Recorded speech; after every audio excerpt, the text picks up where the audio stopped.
Bueno, nos encontramos aquí con Daniel, una persona multifacética que ha trabajado en diferentes áreas.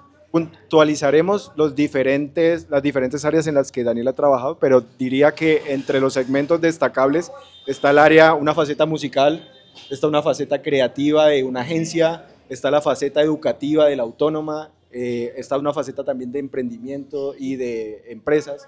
Entonces, Daniel, te quiero presentar y que tú nos amplíes un poquito más ese perfil multifacético en el que te has encontrado a lo largo de este tiempo. Muchas gracias por la invitación, qué bueno que se generen este tipo de espacios. Pienso que el poder conversar de creatividad, de emprendimiento, de ciudad en muchos casos, pues es importante y chévere que se tomen el tiempo de poder hacerlo y que mucha gente lo conozca. Me parece muy bacano, felicitaciones por eso, gracias por la invitación. Y nada, pues mi nombre es Daniel Mantilla, tengo 46 años, soy ingeniero de sistemas informáticos.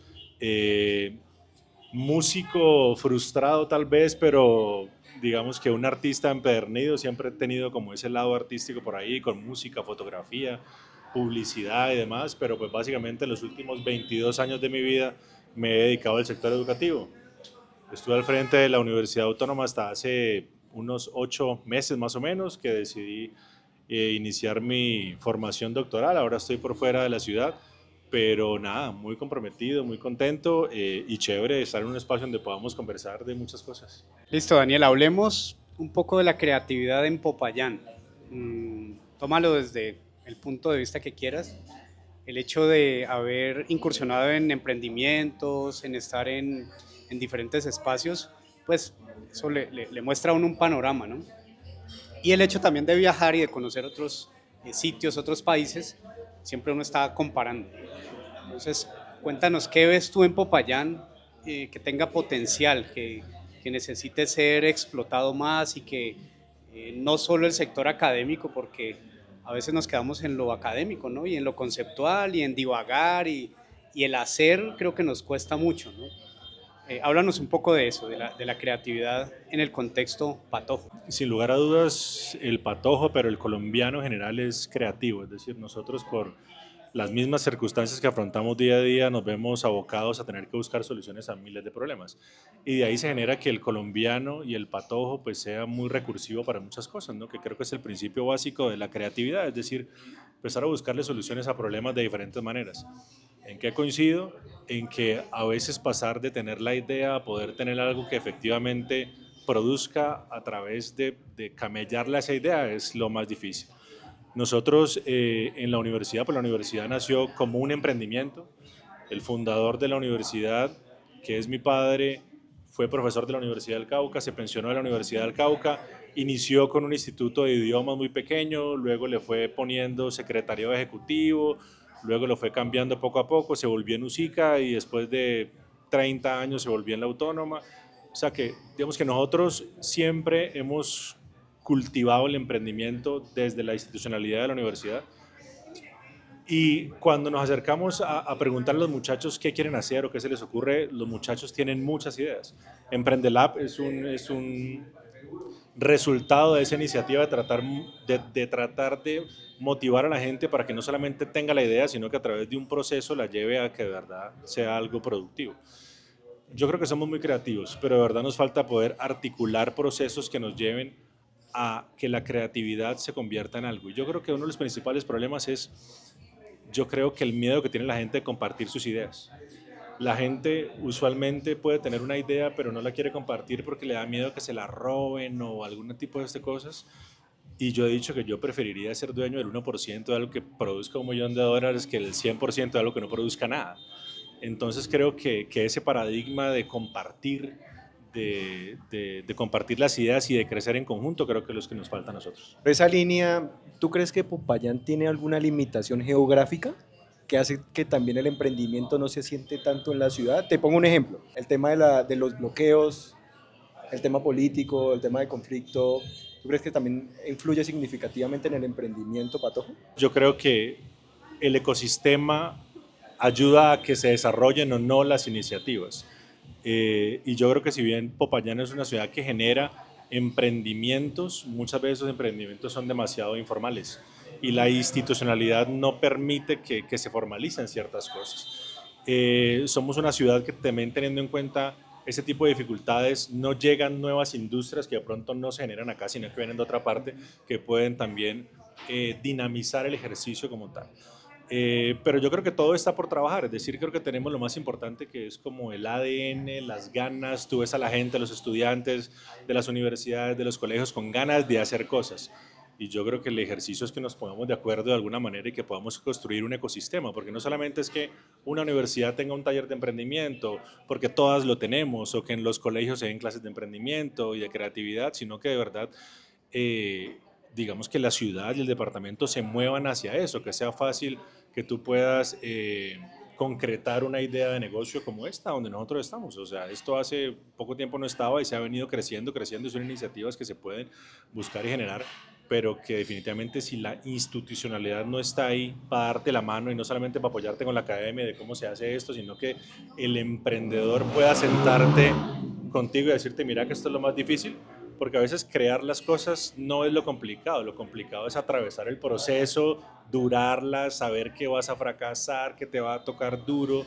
Y bueno, yo he tenido muchas iniciativas de emprendimiento, además de la familiar, donde he sufrido también muchas cosas, de arrancar y vos pensás de que ya tengo la idea de con eso es suficiente, y cuando te encontrás con el mercado, con los precios, con la forma de formalizar el asunto, te das cuenta que no es tan fácil. Entonces yo creo que hay que quitarle un poquitico el romanticismo al emprendimiento, y saber que hay que trabajarle, hay que hacerle, y saber que uno tiene que ser resiliente y que tiene que tener la capacidad de poder crear y reinventarse todo el tiempo.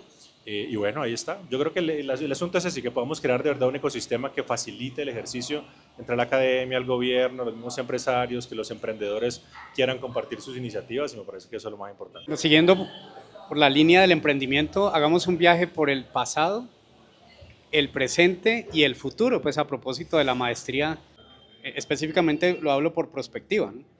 Entonces, vamos al pasado, recordando un poco cómo era ese instante de emprender, cómo era el emprendedor del pasado, hablamos de 20 años atrás, cómo es el emprendedor ahora y qué le esperaría a ese emprendedor del futuro.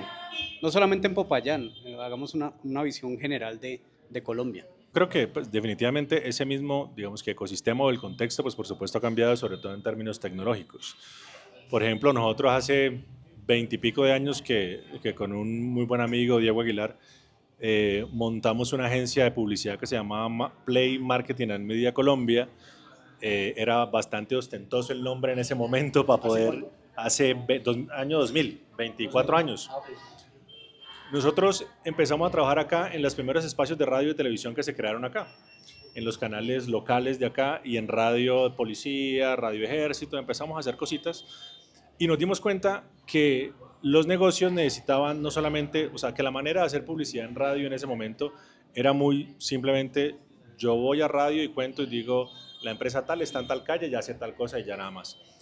Y nosotros, como teníamos un programa que era como medio chistoso, medio de bromas y demás, empezamos a generar spot comerciales que eran diferentes, que eran chistosos, que eran no sé qué, y empezamos, más allá que enfocarnos como en el producto de lo que vendía la marca, a tratar de hacer recordación de marca a través de comerciales chistosos, tipo de vivienda y el lugar equivocado y bueno, y todo lo demás. Y en ese momento, digamos que nos encontramos con que era muy difícil que tú le dijeras a una persona que debía invertir cierta cantidad de dinero para poder promocionar bien su negocio, que era diferente hacer una pauta. Tú ibas a una emisora, pagabas tu mes de publicidad y te regalaban la pauta. Con nosotros tenía que pagar la pauta aparte, porque nosotros la construíamos, mirábamos la marca y muchas cosas, le dábamos el enfoque creativo y lo hacíamos, y tenía que pagar por eso. Y era difícil en ese momento, tal vez por el tipo de industrias que nosotros tenemos. Nosotros en la ciudad y en el departamento no tenemos unas grandes industrias. Era muy difícil. Sí, era llegarle a decir a alguien, mira, lo que pasa es que vamos a hacer un video y vamos a hacer un comercial de no sé qué, y en ese momento le cuesta $1.000.000, pero en la emisora le cuesta nada, entonces paguen a nosotros. O sea, tratar de convencer a la gente que la publicidad, el marketing y demás era necesario, pues era muy difícil. Obviamente, hoy en día, o lo que ha pasado en estos 20 años, es que primero se ha como democratizado un poco el ejercicio a través de este tipo de canales. Antes eran los medios tradicionales, ahora todo el mundo tiene acceso, todo el mundo lo puede hacer, entonces digamos que hay un panorama. Claro, era muy difícil competir con la emisora de turno que te decía yo te hago y te lo regalo. Ahora la gente es más libre de poder hacer cosas, de poder tener este tipo de espacios, de poder hacer publicidad de otra manera, que los influencers, que los microinfluencers, que el marketing digital, que en esa época no existía. Nosotros en la universidad teníamos una pauta no, sí, pero más era en los clasificados, en las páginas amarillas del directorio telefónico. Y la gente tenía que ir allá a buscar cosas, ¿no? O sea, era complejo tratar de encontrar algo. Más análogo. Todo, totalmente. Ahora tú simplemente abres tu teléfono y dices, yo quiero, ya ni siquiera, la generación de nosotros busca en Google. Los pelados ahora ya ni siquiera buscan en Google, buscan en TikTok o en otro tipo de cosas que alguien les cuente, ni siquiera quieren ir a leer, sino quieren que alguien les cuente su experiencia a tal parte. Entonces el contexto es distinto y yo pienso que hacia allá se mueve un poquitico el asunto, pero ahora yo creo que el tema es un poco la inteligencia artificial, o sea, cómo pasamos de un entorno que era muy manual, muy rudimentario, a tener un entorno ahora en el presente donde hay demasiadas herramientas y el creador tenía un papel muy importante, a un espacio donde ya la inteligencia artificial empieza a resolver muchas cosas que antes hacía el humano, ¿no? Un guión, un sketch, cualquier cosa, pues tú ya lo puedes hacer. Antes necesitabas 10 personas para hacer algo, ahora pues necesariamente no. Entonces creo que la industria va a ir cambiando un poco hacia eso. Y a mí yo creo que lo que más me preocupa es un poco el que la gente empiece a tratar de acostumbrarse a no leer y a no escribir.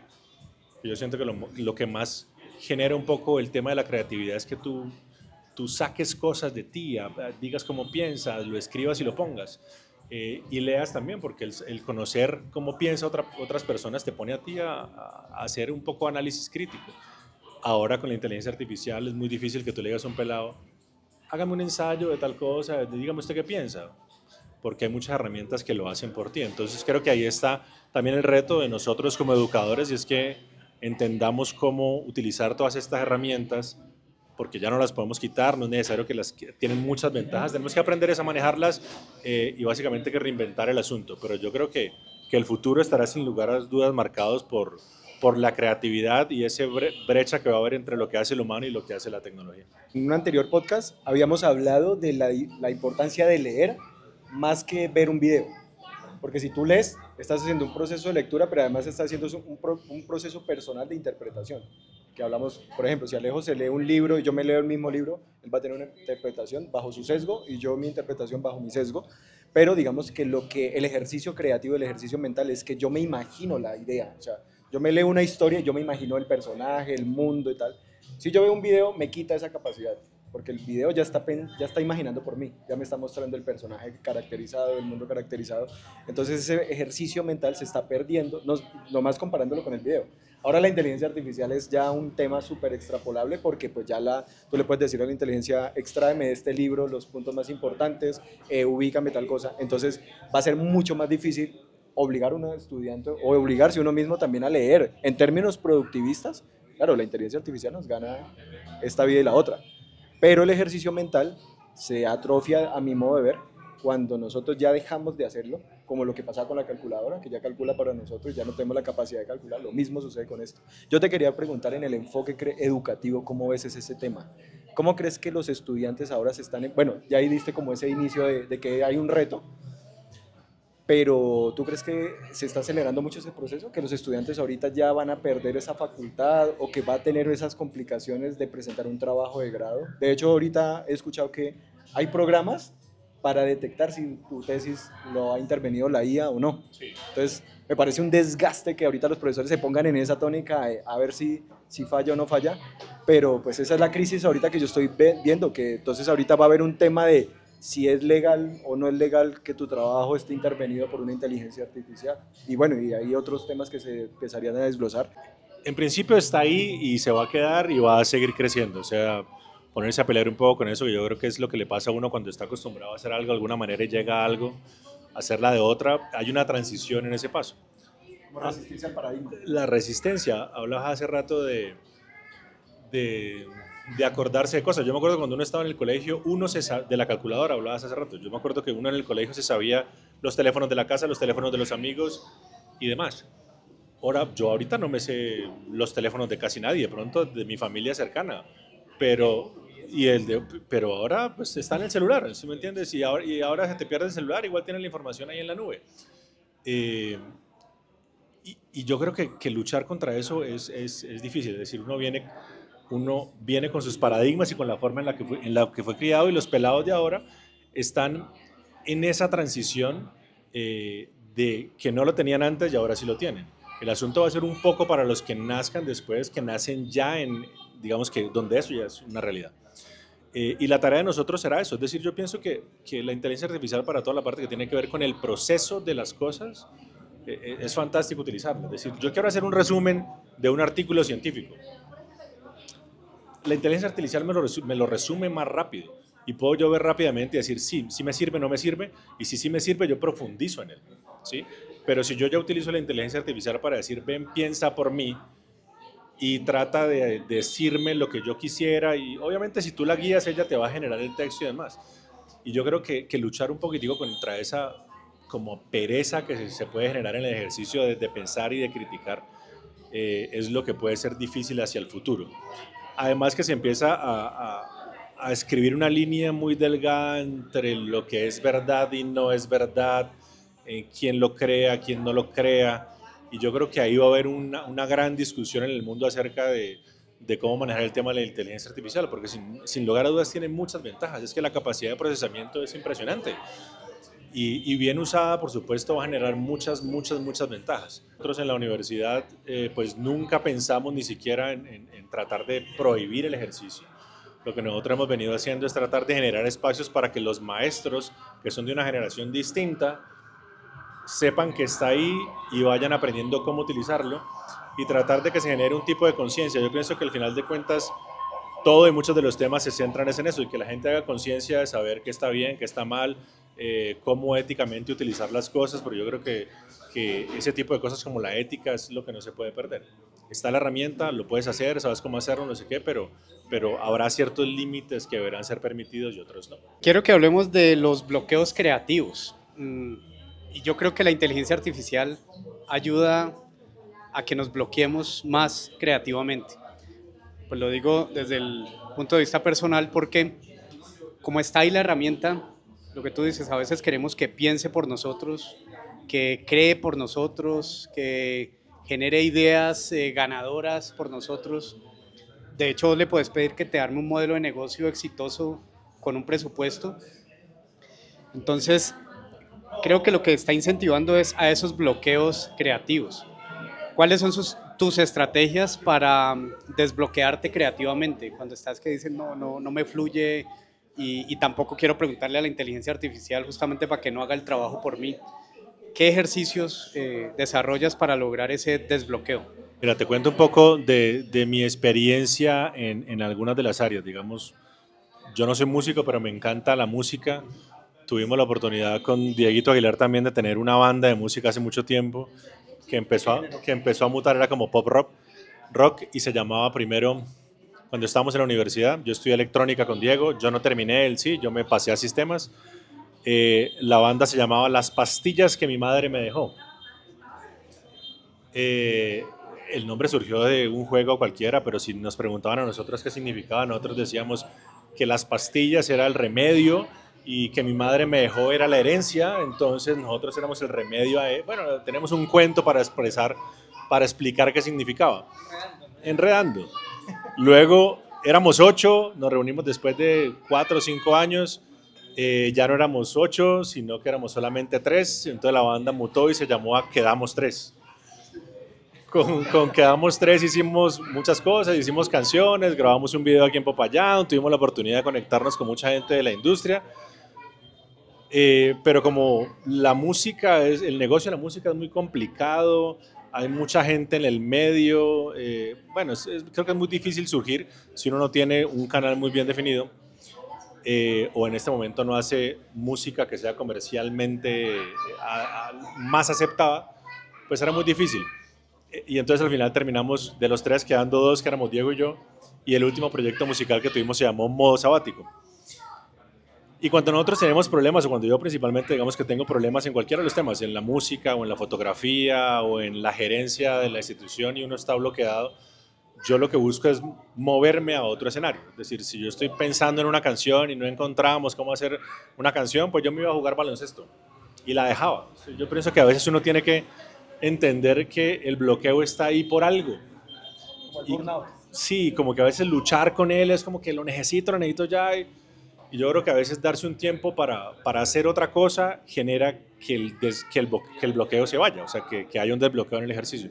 A mí me funciona, pero yo siento que la creatividad es como cualquier actividad en la vida, vos tenés que practicarla. Hay gente que es creativa por naturaleza y tú le pones un problema y te da 10 alternativas. Hay gente que no es tan hábil para dar las 10 alternativas, pero en la medida que se pone y que se pone y que se pone a problemas y a problemas, lo empieza a desarrollar.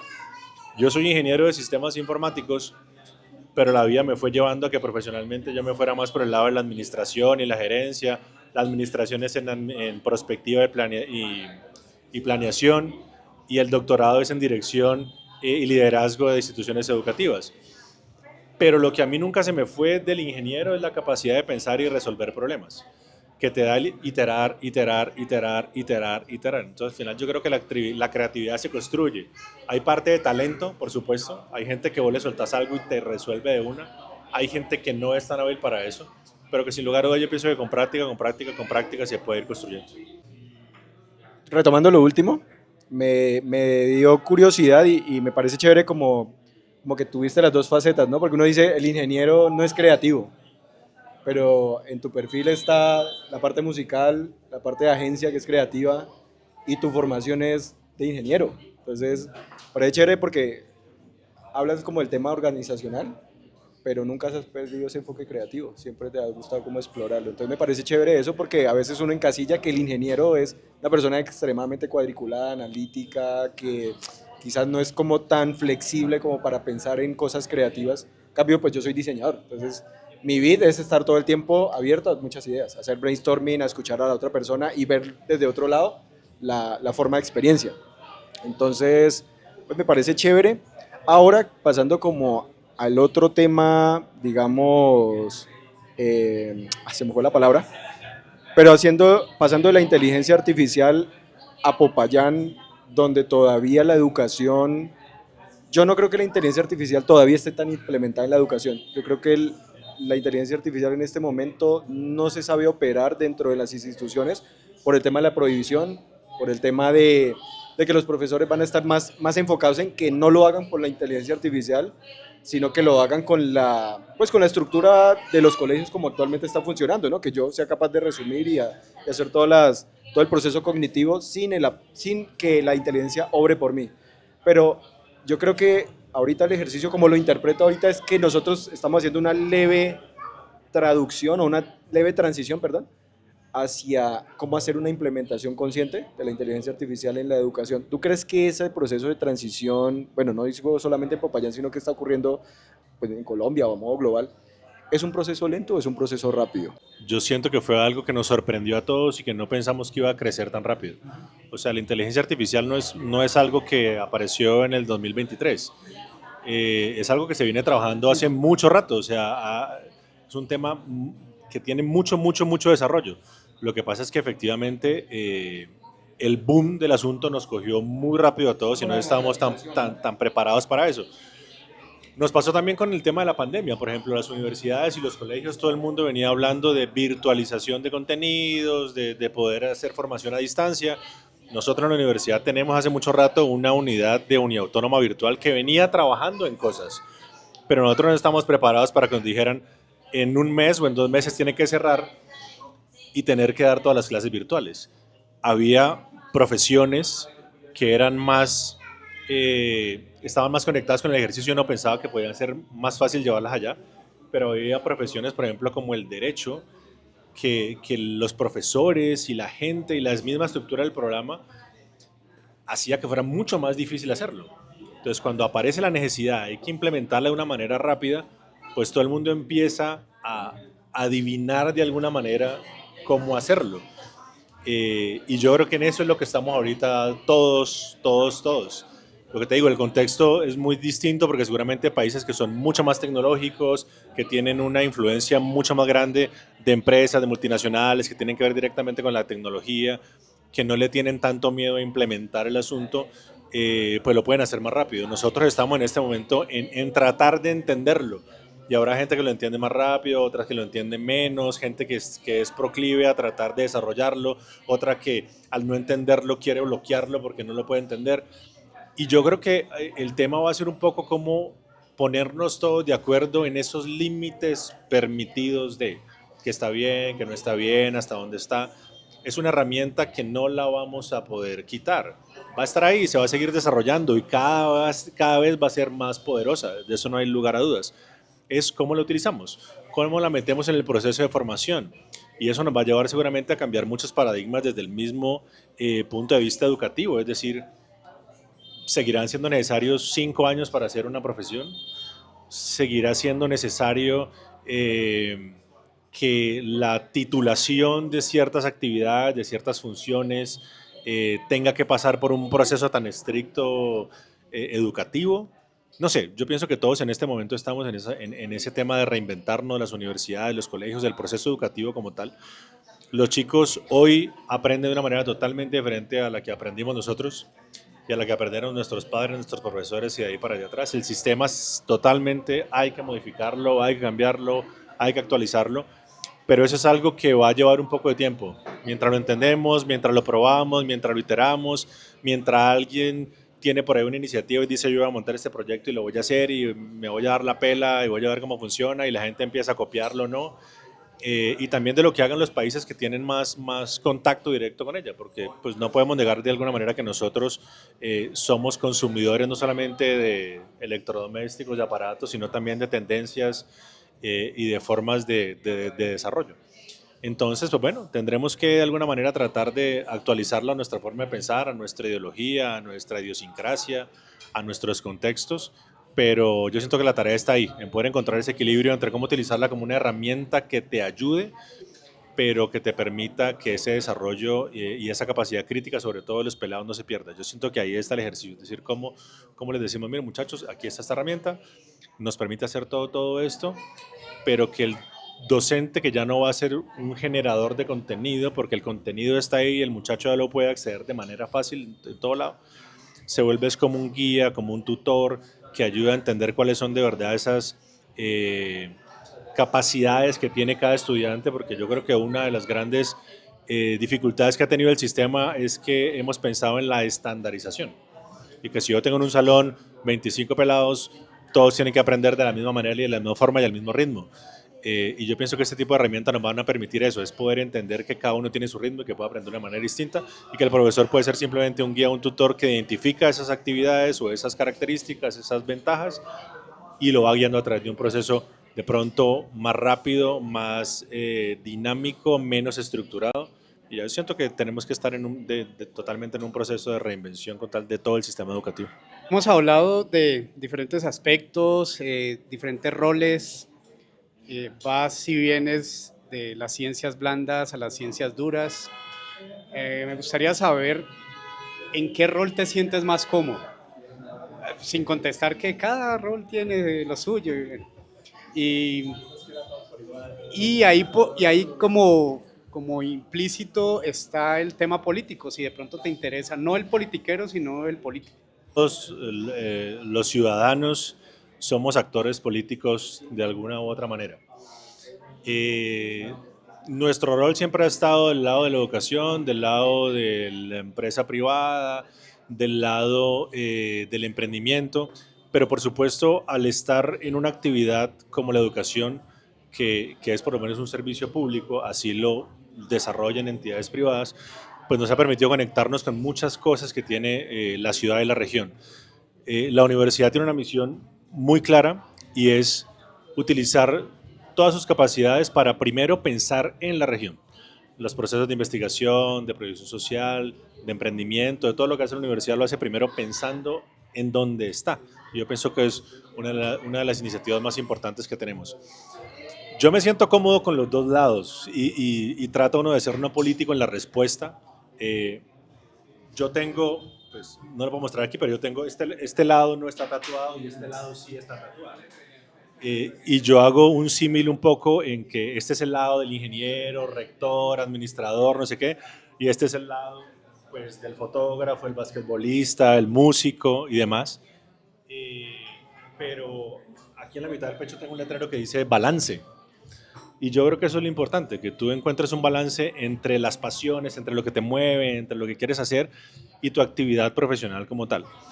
Y bueno, yo pienso que todos pensamos en ciudad, en la manera que uno va creciendo, y va dejando de ser pelado y se va enfrentando al mundo corporativo y vas entendiendo un poco cómo funcionan las dinámicas de la ciudad, pues yo creo que todos quisiéramos que la ciudad fuera diferente en ciertas cosas, a uno les gusta una vaina, a otros otros, o sea, todos tenemos una posición referente a eso. Ya que uno pase de tener la posición a querer, no sé, lanzarse a algo, pues seguramente tienen que pasar muchas cosas. A nosotros ahorita nos interesa sobre todo seguir es construyendo. Y una de las razones por las cuales yo decido seguir mi formación es porque, por supuesto, soy convencido de que es a través de la educación que uno puede cambiar sus entornos, su calidad de vida, su forma de pensar, bueno, muchas cosas. Entonces, yo, digamos que siendo fiel creyente de eso, pues sigo pensando en formarme. El doctorado que estoy haciendo en Ciudad de México es un doctorado en dirección y liderazgo de instituciones educativas y la tesis está enfocada en entender cómo medir esa tercera función misional que tienen las universidades. Las universidades hacemos en principio tres cosas, que son academia, investigación y proyección social. La proyección social es utilizar las dos anteriores y todos los recursos que tiene la universidad para tratar de solucionar o impactar positivamente el entorno. Y esa función a veces es más difícil de medir que las otras. Medir academia es fácil, pues no es fácil, digamos que está más estandarizada, los cursos, los currículos, la pedagogía, la forma de hacer las cosas, los créditos, está mucho más claro. La investigación es muy clara, digamos, en el país hay unas normas básicas de investigación, que la clasificación, que los profesores, que el ranking, que la publicación, que los cuartiles de las... O sea, eso está muy estandarizado. Pero el cómo las universidades impactan el entorno no está, digamos que, tan, tan... No hay una herramienta clara que te permita decir, la universidad lo está haciendo bien, lo está haciendo mal, lo está haciendo mejor, lo está haciendo... Hay rankings internacionales que se dedican a medir eso, pero creo que hay un espacio ahí para poder trabajar al respecto en ese ejercicio. Entonces, bueno, no, ahorita estoy tratando de organizar ese balance, estoy fuera de la ciudad, estoy aprendiendo de otro entorno, de otra dinámica, estoy muy feliz, estoy con mi novia viviendo en México, aprendiendo, un saludo para ella a propósito, para Dalmita. Y bueno, contento, aprendiendo. Yo pienso que uno también tiene que aprender que hay etapas de la vida en las cuales tomarse un tiempo para pensar es importante. Y ese era el concepto del nombre de nuestra banda, que se llamaba Modo Sabático. Y el modo sabático era como, si tú tuvieras un año o pudieras entrar en modo sabático, en año sabático, ¿a qué te dedicarías? ¿A lo que haces porque te tocó hacerlo o a lo que tú quisieras hacer, a tus pasiones y demás? Porque el tema con Diego cuando hicimos modo sabático fue, si nosotros tuviéramos un tiempo para hacerlo, nos dedicamos a hacer música, andar con una guitarra de plaza en plaza, medio hippies, haciendo algo. Digamos, ese fue como el concepto del grupo de modo sabático. Pero ahora que básicamente yo estoy un poco en eso, es decir, estoy tomándome un break de la universidad, ahora está mi hermano liderando todo el proyecto educativo, yo estoy un poco pensando en eso, es estando por allá, alejado un poco del trajín de todo el día, de lo que significa liderar el proyecto educativo, para poder pensar tanto en el lado artístico como en el lado profesional que he venido desarrollando. Y siento que eso, digamos que este año es más como para sentarse un poco a lograr ese balance y a pensar por qué no en ciudad, ¿sí? Creo que uno estando también afuera del ejercicio puede ver un poco y yo, digamos que a lo que sí no le juego un poco es a sentarme a criticar. Yo pienso que sentarse a criticar es muy fácil y sentarse a criticar detrás de una pantalla o en un teclado es muy fácil y yo creo que el tema es, más vale sentémonos a proponer. Y Popayán es una ciudad que es muy rica y tiene mucha gente talentosa y tiene mucha gente que le preocupa la ciudad y que seguramente si uno junta un montón de gente que quiere la ciudad y que quiere hacer cosas puede hacer un proyecto bonito. pero la idea es esa, es aprender y seguirse formando para tú poder proponer algo. O sea, criticar es muy fácil y uno tira el mensaje y sale corriendo. Y yo creo que la tarea no es esa, es sentarse a ver cómo cada uno puede construir y construir un ecosistema de gente que apoye. Porque pensar que una sola persona o que 10 personas van a cambiar tanto tiempo de hacer algo, yo creo que es difícil. Es armar un conjunto de iniciativas y de gente que se sume a algo que se haga, pero sigo pensando que es a través de la educación y de la cultura ciudadana que uno puede hacer cosas. Es decir, todos tenemos que aportar, todos tenemos que hacer algo, todos tenemos que saber dónde nos parqueamos, dónde no nos parqueamos, cosas tan simples como esas, y apoyarnos entre todos. Así que, bueno, estamos disfrutando ese ejercicio. Sigo dedicado un poco también a todo el tema de radio autónoma, que me encanta, ¿no? Como tal, por ahí siempre mis amigos me molestan porque yo creé ese eslogan que decía 80-10-10. 80% de música, 10% de promociones y 10% de silencio. Ese fue el concepto un poco de la radio, es decir, queremos generar música para la gente, que no esté llena de propagandas y llena de ruido y llena de cosas, y simplemente un espacio de diversión y un espacio para que los artistas puedan promocionar su música. Así creo Radio Autónoma. Entonces, bueno, entonces estoy como contento con ese tipo de escenarios ahorita y nada, pensando en estar tranquilo y divertirme. Cuando inició la idea de Radio Autónoma versus la Radio Autónoma de ahora, ¿crees que la audiencia que estuvo en ese entonces todavía sigue siendo fiel a la Autónoma o la Autónoma ahorita está conquistando la Radio Autónoma, perdón, está conquistando ahorita otro tipo de audiencias o la Autónoma sigue siendo fiel al primer concepto que ustedes dieron de nacimiento? La radio nació precisamente como resultado de un poco del proceso musical que veníamos adelantando. Y fue paradójico encontrarse que un artista necesitaba no solamente tener talento y un buen producto, sino que necesitaba pasar por un sistema que estaba permeado de muchas cosas que básicamente si no, tú no tenías cómo pagarle una emisora para que sonaras, pues no sonabas. Y el entender eso nos llevó a crear Radio Autónoma y en ese momento cuando se creó fue como tratar de poner en la radio o en el espectro como tal música que se estaba dejando de tocar porque estaba empezando la ola de la música urbana y otro tipo de géneros que estaban como cogiendo fuerza en el contexto y habíamos perdido espacios donde estuviera la música con la que nosotros nos criamos, de alguna manera. El rock, el pop, la música alternativa, la música electrónica. Entonces vimos ese espacio que estaba desatendido y la radio nació como eso, como un espacio para poder seguir poniendo ese tipo de música. Que obviamente eso fue, digamos, consiguiendo un público que se mantiene cautivo, yo creo que hasta ahora. Lo que pasa es que creo que las nuevas generaciones se siguen acercando más a los nuevos ritmos que a un poco a los ritmos clásicos y la radio no se ha abierto todavía a meter en su parrilla de programación mucho de la música de esos géneros, no porque no nos guste o no nos parece que tiene cosas rescatables, yo creo que en todos los géneros hay buenos productos y malos productos, hay buenas letras y malas letras, hay música de antes que también fomenta malos comportamientos, sino que básicamente fue el concepto que se creó y seguimos pensando que ese es un espacio de música que sigue desatendido y queremos seguir siendo una oferta en ese espacio.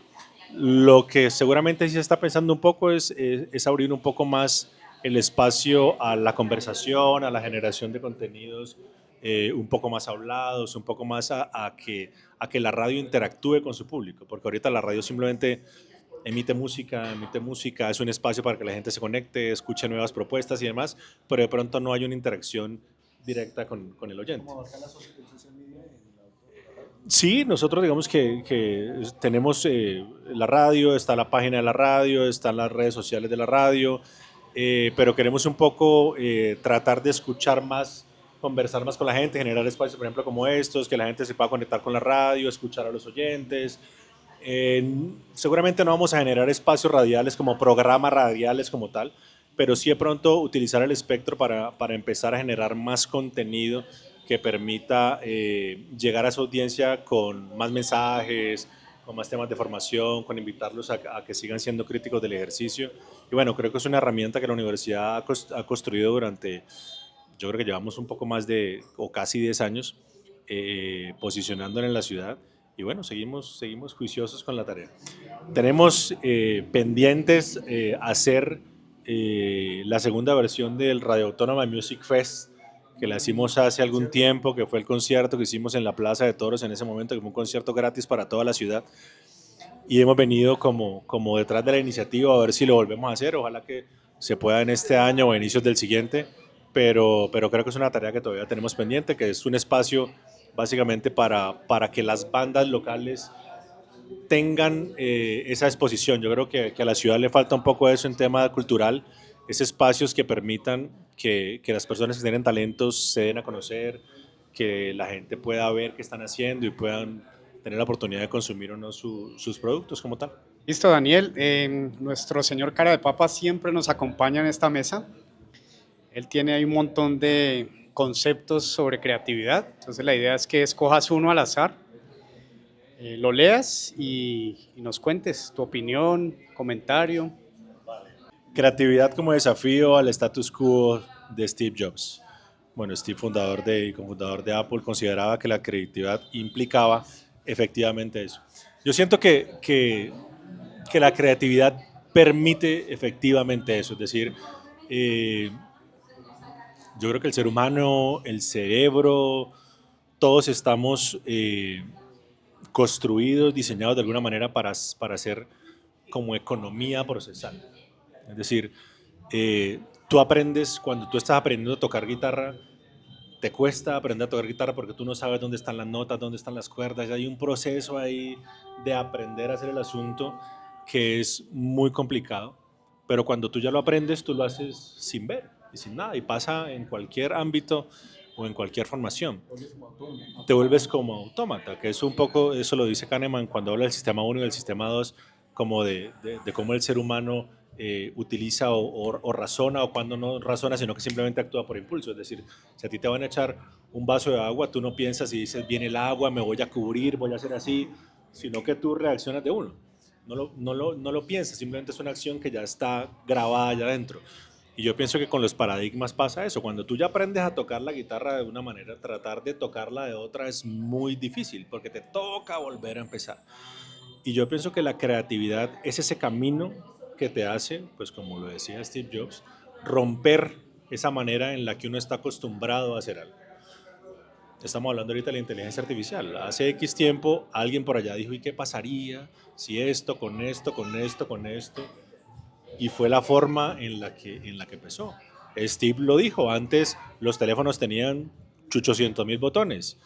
Y él dijo un día, yo quiero un teléfono que tenga un botón. Y la gente, no, eso es imposible, ¿por qué? No sé, pues yo quiero que tenga un botón. Y esa terquedad de tener esa idea y que la idea que parecía que no se pudiera hacer se hiciera realidad, pues hizo que se hiciera realidad. Entonces yo pienso que la creatividad es, es como ese espíritu revolucionario que tenemos todos de alguna manera de querer que las cosas se hagan de una manera distinta, y ese es el camino. Ahora bien, pues lo que hablamos hace rato, una cosa es tener la idea y otra cosa es poder hacer que esa idea llegue a volverse un objetivo cumplido. Y ahí es donde pienso que tenemos que trabajar, en lograr que podamos pasar de la idea a tener algo realidad.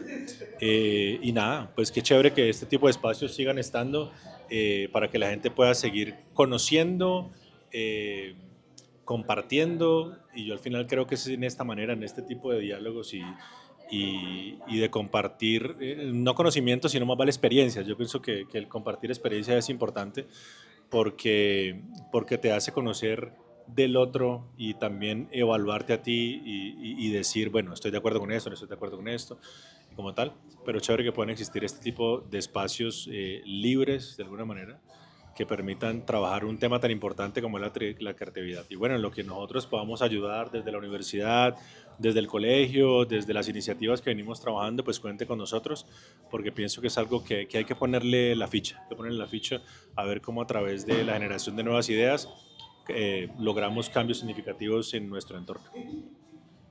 Listo, Daniel, muchísimas gracias por tu espacio y pues por aceptar la invitación. De antemano, pues muchas gracias, y quería como para cerrar este podcast que de pronto nos dejes un mensaje a los emprendedores o pues a la gente en general en Popayán, un mensaje que te nazca decirlo de manera general?